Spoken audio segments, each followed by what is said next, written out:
Instead, now I'm like a fully integrated being. I want you to share a little bit about your story, like kind of where you were before, what wasn't working for you.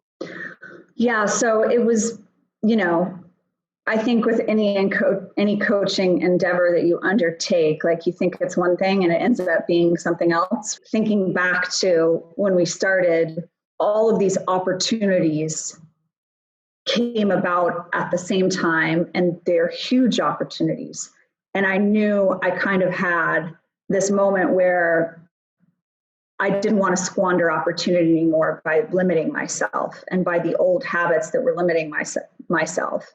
And so I knew I had a lot of things to address, but it ended up being that I had a lot more to address about myself as a human that was then, spilling over into my professional life. That's where it started, was like I was sick to death of limiting myself. And I remember we had, what was it? The Post-its. Mm-hmm. Post-its of things. You're like, if I just do these things, then it will be figured out.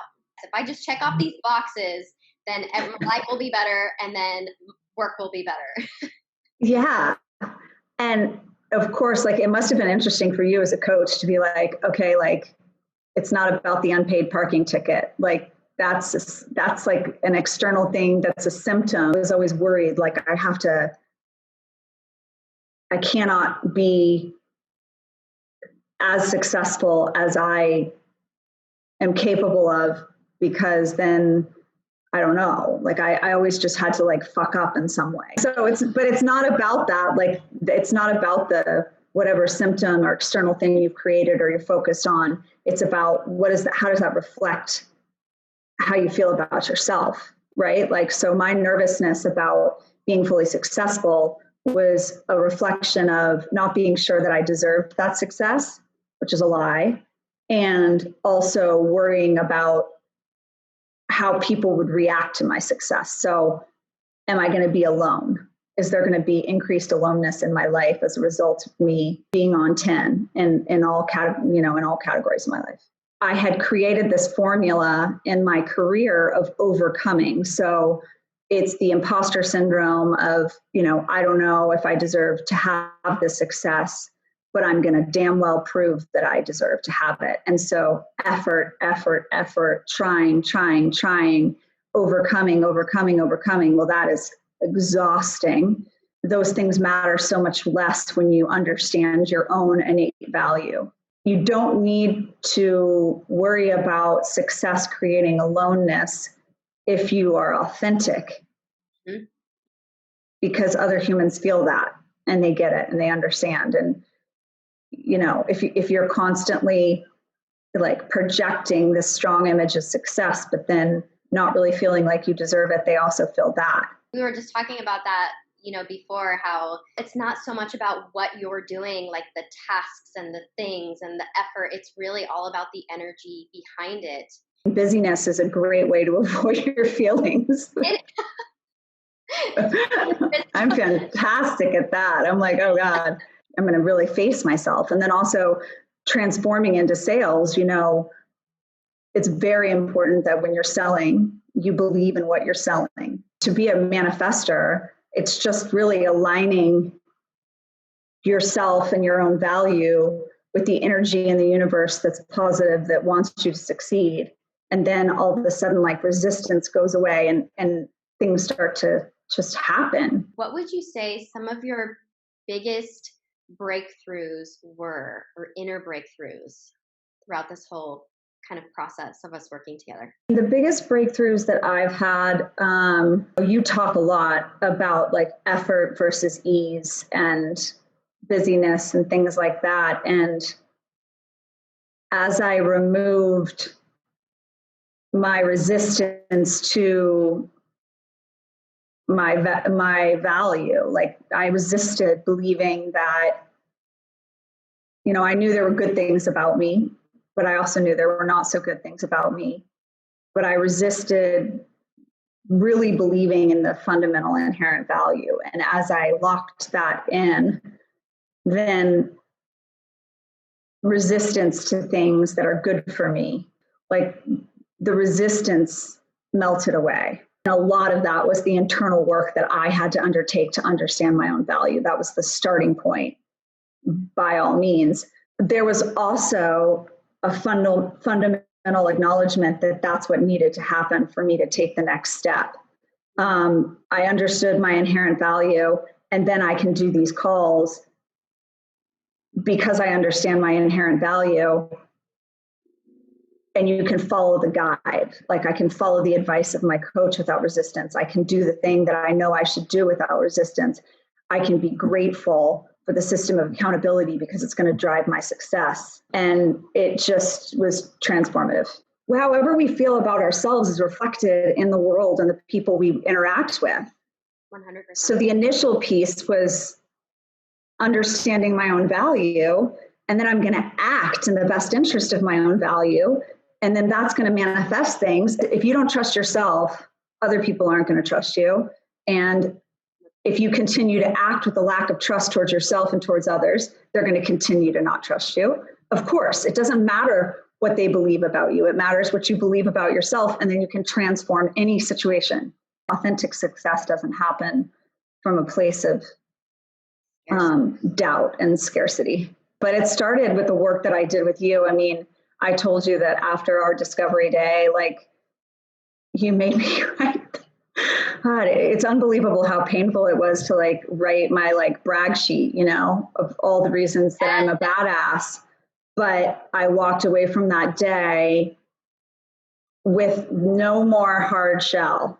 Instead, now I'm like a fully integrated being where I feel I understand my value. I can't explain it. That's the best way I can explain it. And now I got to go look for another home because my shell has dissolved, you know, and I felt like, I told you, I felt like this little, like a little tadpole, you know, like really vulnerable and without that identity of like a really false identity, right? That I had been using to protect myself. But once you set that in motion, once we set that in motion, through my work with you, like that,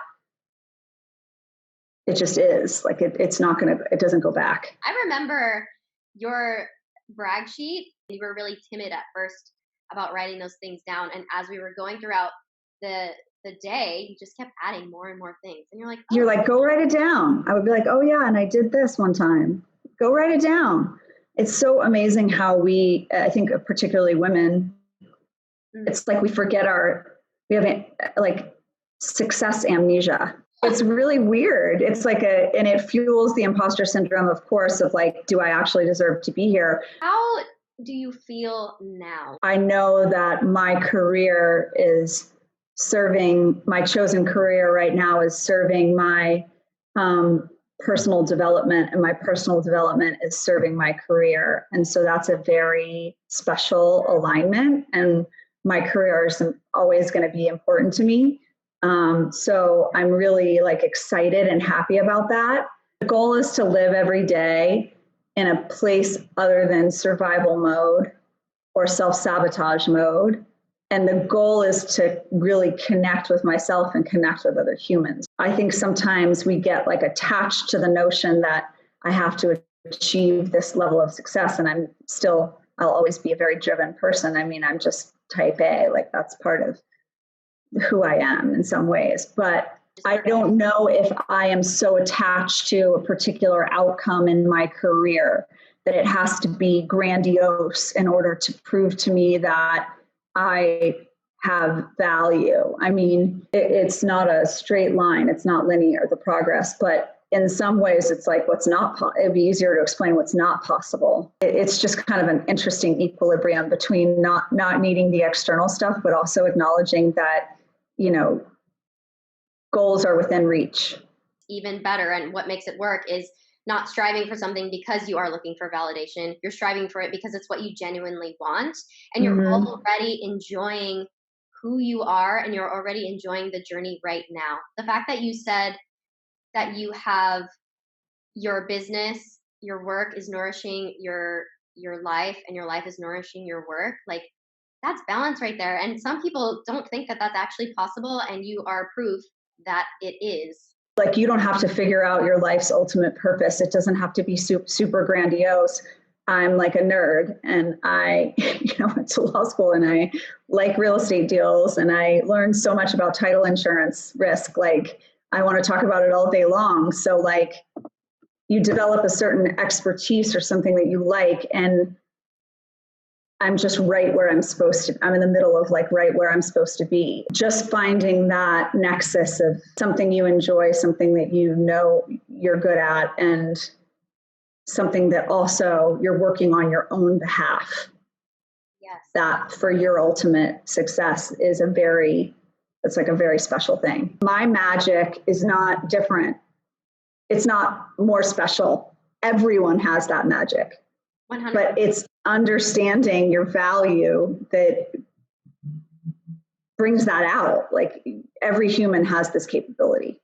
Well, this has been so insightful, and I so enjoyed working with you, even though it ended back in February. But to be able to see the work that you have been continuously doing is phenomenal. And I just want to say thank you for everything, because you really set all of this in motion, and it's invaluable.